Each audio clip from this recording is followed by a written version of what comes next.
सुप्रभातम्। अहमस्मि जयदेव उपाध्यायः। विषय संस्कृत, कक्षा 9। रामस्य पितृभक्तिः। अस्य पाठस्य षष्ठः श्लोकः। प्रिय छात्रों, आज हम लोग रामस्य पितृभक्ति इस पाठ का 6वां श्लोक यहाँ से पढ़ेंगे। 6वें श्लोक से तो पहले शुद्ध उच्चारण, फिर इसके बाद इसका अर्थ मैं बताऊंगा, शब्दार्थ आप लोग अच्छे से पढ़ें। सदीनैव शोकार्तो विषण्णवदनद्युतिः कैकेयीमभिवाद्यैव रामो वचनमब्रवीत्। तो राम आते हैं, अपने पिता को दुखी देखते हैं। पिता उनसे कुछ बोल नहीं रहे हैं। इसके आगे का यह प्रसंग शुरू होता है। दीन का अर्थ होता है दुखी।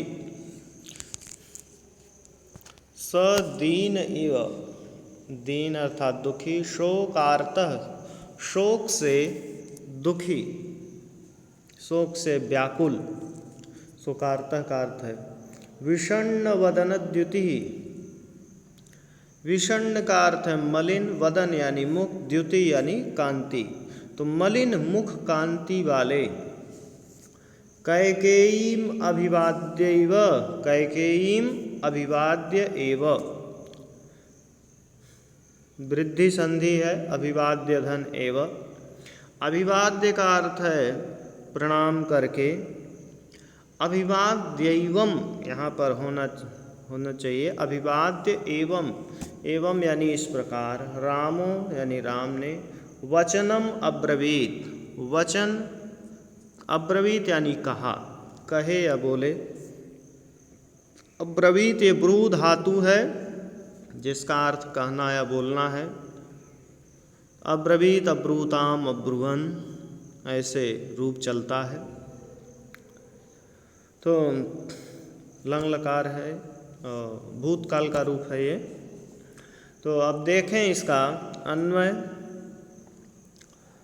स रामः, स रामः। अब यहाँ से देखें अन्वय शुरू हो रहा है। स रामः शोकार्तः दीन इव, वह राम शोकार्तः, शोक से दुखी, दीन इव दुखी लोगों के समान, विषण्ण वदनद्युति मलिन मुख कांति वाले।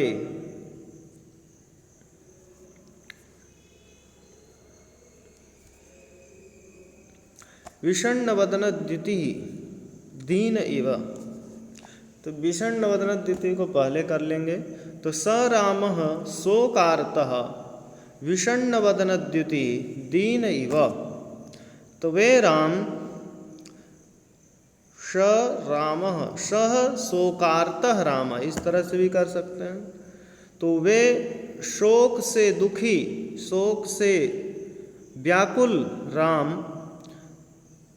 विषण्ण वदनद्युति, विषण्ण मलिन मुख कांति वाले, दीन इव दीन दुखी लोगों के समान राम ने कैकेयीम अभिवाद्य, कैकेयी को प्रणाम करके, एवं वचनम अब्रवीत इस प्रकार के वचनों को, वचन को कहा। अब्रवीत यानी कहा। तो अब राम, पिताजी तो कुछ बोल नहीं रहे हैं और पिताजी की स्थिति देख करके राम बहुत दुखी हैं। उनके मुख की जो कांति है, जो शोभा, वो नष्ट हो गई है, मलिन हो गई। तो मलिन मुख कांति वाले, शोक से व्याकुल, दीन के समान राम ने कैकेयी को प्रणाम करके इस प्रकार वचनों को कहा।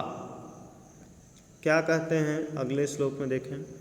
कच्चिन्मया नापराधो मज्ञानाद् येन मे पिता कुपितस्तन्मम चक्ष्व त्वमेवैनं प्रसादय। राम कहते हैं कच्चित मया, कच्चित का अर्थ होता है कदाचित, कच्चित का अर्थ है कोई,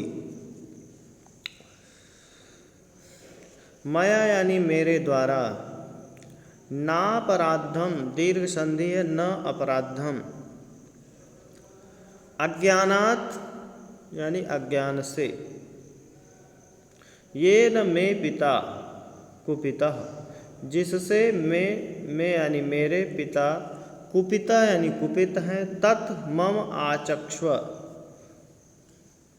मम आचक्ष में दीर्घ संधि है, आचक्षु का अर्थ होता है बताओ, त्वमेवैनं त्वम एव एनम, वृद्धि संधि है, एव धन त्वमेव धन एनम, तो त्वम एव एनम तुम ही, त्वम एव तुम ही, एनम यानी इनको, प्रसादय प्रसन्न करो।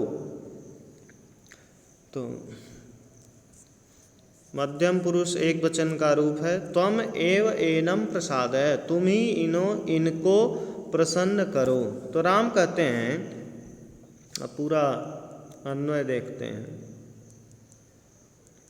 मया कच्चित अपराधम, मया कच्चित अज्ञानात् अपराधम न, मेरे द्वारा कोई अनजाने में, मया अज्ञानात् कच्चित अपराधम न, मेरे द्वारा अनजाने में, इस तरह से भी कर सकते हैं, मया अज्ञानात् कच्चित अपराधम न, मेरे द्वारा अज्ञान से अनजाने में कोई अपराध तो नहीं हो गया, ये न मे पिता कुपितः जिससे मैं पिता, मेरे पिता कुपिता यानी मुझ पर कुपित हैं, तत् मम आचक्ष्व यदि ऐसी बात है तो मम आचक्ष्व मुझे बताओ, अथवा त्वमेवैनं प्रसादय तुम ही यानी आप ही, कैकेयी से कहते हैं कई, आप ही, एनम यानी इनको, प्रसादय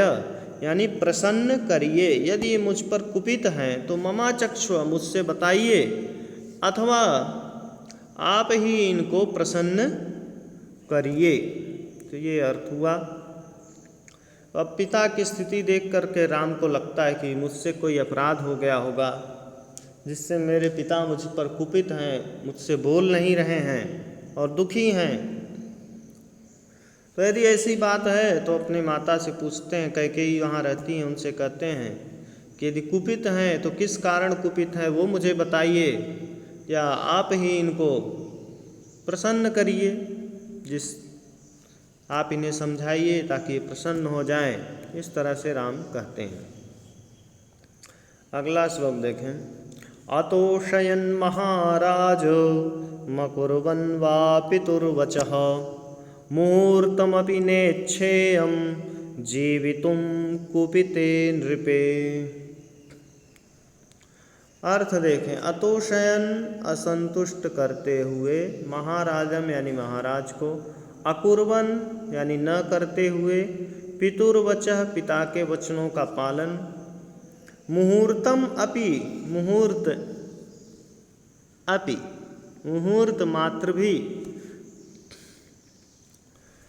न इच्छेयम नहीं चाहता हूँ, नहीं इच्छा करता हूँ, जीवितुम यानी जीने की, कुपिते नृपे राजा के कुपित होने, कुपिते नृपे, नृपे कुपिते राजा के कुपित होने पर। तो ये शब्दार्थ हो गया, आप लोग जान गए। अब पूरे श्लोक का अर्थ देखते हैं अन्वय के अनुसार। नृपे कुपिते राजा के कुपित होने पर, महाराजम अतोषयन महाराज को असंतुष्ट करते हुए, उन्हें बिना प्रसन्न किए, अशोषयन यानी बिना प्रसन्न किए, पितुर्वचः वा अकुर्वन् वा पितुर्वचः अकुर्वन् वा, अथवा पिता के वचनों का पालन न करते हुए मुहूर्तम अपि जीवितुम न इच्छेयम, मुहूर्त मात्र भी, मुहूर्त भर भी, 2 घटी का एक मुहूर्त होता है, यानी 24 मिनट का एक घटी यानी 48 मिनट। तो मुहूर्त यानी एक मुहूर्त 48 मिनट का होता है, 2 घटी का। तो मुहूर्तम अपि जीवितुम न इच्छेय, मुहूर्त मात्र भर भी जीवितुम न इच्छेय, जीवित रहने की इच्छा नहीं करता हूँ। देखिए राम की पितृभक्ति पाठ है और इसमें तो राम अपने पितृभक्ति को बता रहे हैं कि महाराज को असंतुष्ट करता हुआ अथवा पिता के वचनों का पालन न करता हुआ मैं मुहूर्तम अपि जीवितुम न इच्छेयम, मुहूर्त भर भी जीवित रहने की इच्छा नहीं करता हूँ। यानी बिना पिता को प्रसन्न किए मैं मुहूर्त भर भी जीना नहीं चाहता हूँ, ऐसा राम कहते हैं।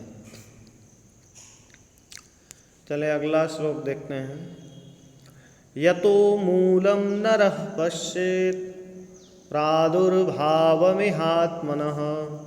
कथं तस्मिन्न वर्तेत प्रत्यक्षे सति दैवते।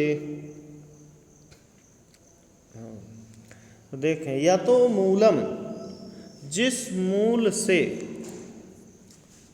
यतो मूलम जिस मूल से या जिस मूल कारण से, नर यानी मनुष्य, पश्येत यानी देखता है, प्रादुर्भावम, प्रादुर्भाव का अर्थ है उत्पत्ति, उत्पन्न होना, इहात्मनः दीर्घ संधि है, इह धन आत्मना, आत्मना यानी अपना, इह मतलब इस संसार में, कथम यानी कैसे या किस लिए, क्यों, तस्मिन न, तस्मिन यानी उसके,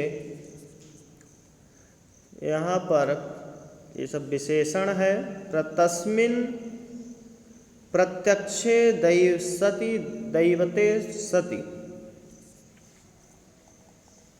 प्रत्यक्षे तस्मिन प्रत्यक्षे दैवते सति, तो उस प्रत्यक्ष देवता के होने पर भी, सामने रहने पर भी,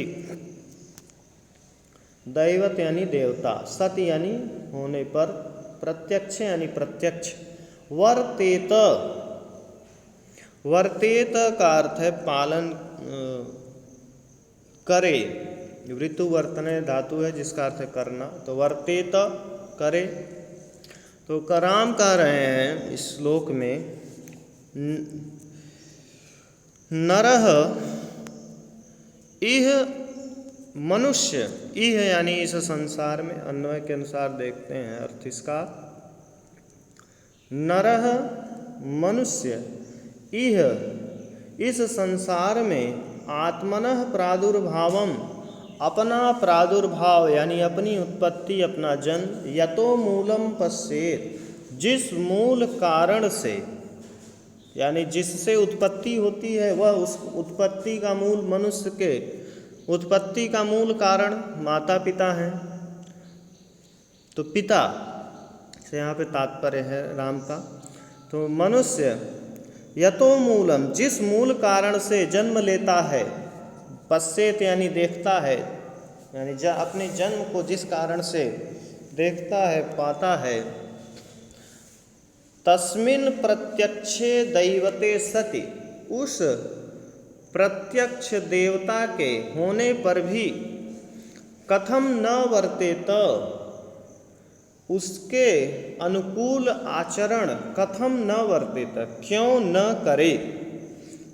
तो यानी जिससे उसकी उत्पत्ति हुई है, ऐसा जो पिता रूपी जो प्रत्यक्ष देवता है, उसके रहते हुए उसके अनुकूल आचरण, उसके प्रत्यक्ष सामने रहते हुए उसके अनुकूल आचरण क्यों न करे। अब देखें राम का ये आदर्श है। वो कहते हैं आजकल समाज का जो स्तर गिरता जा रहा है, पिता की बात पुत्र नहीं मानता है, पुत्री नहीं मानती है, लेकिन राम क्या कह रहे हैं? मनुष्य की उत्पत्ति का जो मूल कारण माता और पिता है, उनके रहने पर, उनके प्रत्यक्ष रहने पर, सामने रहने पर होते हुए मनुष्य उनके अनुकूल आचरण कथम न वर्तेत, क्यों न करे? यानी उनके अनुकूल ही आचरण करना चाहिए। जब तक माता पिता जीवित हैं तब तक वो जो कहते हैं उसके अनुकूल, उनके आज्ञा से उनके अनुकूल आचरण करना चाहिए। ठीक है, चले अगला श्लोक। एवमुक्ता तु कैकेयी राघवेण महात्मना उवाचेदं सुनिर्लज्जा धृष्टमात्महितं वचः। अर्थ देखते हैं। एवं यानी इस प्रकार, एवं उक्ता, एवं उक्ता इस प्रकार, उक्ता यानी कही गई, कहे जाने पर। कैकेयी, कैकेयी हैं दशरथ की पत्नी, राम की सौतेली माँ। राघवेण, राघव ये राम के लिए आता है, तृतीया विभक्ति में है। महात्मना ये राम के लिए विशेषण है। तो महात्मना राघवेण, महान पुरुष राम के द्वारा। उवाच यानी कहा, इदम ये उवाच धन इदम गुण संधि है। सुनिर्लज्जा, तो निर्लज्जा का तात्पर्य तो है निर्लज्ज, सुनिर्लज्जा यानी अत्यंत निर्लज्ज। धृष्टम यानी धृष्टता पूर्वक, ढिठाई पूर्वक। आत्महितम अपना हित करने वाला। वचः यानी वचनों को, वचः यानी वचन। तो अब इसका अर्थ आप लोग जान गए, अब इसको क्रम से समझते हैं अन्वय के अनुसार। तो महात्मना राघवेण एवं उक्ता, ठीक है। महात्मना तो महान पुरुष राम के द्वारा, एवं उक्ता इस प्रकार से कहे जाने पर। सुनिर्लज्जा कैकेयी, कैकेयी का विशेषण है सुनिर्लज्जा, तो यानी अत्यंत निर्लज्ज उस कैकेयी ने धृष्टम, धृष्टता पूर्वक, आत्महितम इदम वचः, आत्महितम अपने लिए हितकारक, आत्महितकारक, इदम वचः इन वचनों को, उवाच यानी कहा।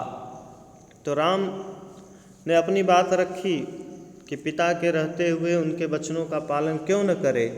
तब इसके बाद कैकेयी ने, महात्मा राम के द्वारा इस प्रकार से कहे जाने पर अब कैकेयी धृष्टता पूर्वक अपने वचनों को कहती है। अब अपने वचनों को क्या कहेगी अगले श्लोक में आएगा। आप लोग अच्छी तरह से इसे तैयार करें। श्लोकों का अर्थ आप लोग कापियों में संदर्भ प्रसंग सहित लिखेंगे। धन्यवाद।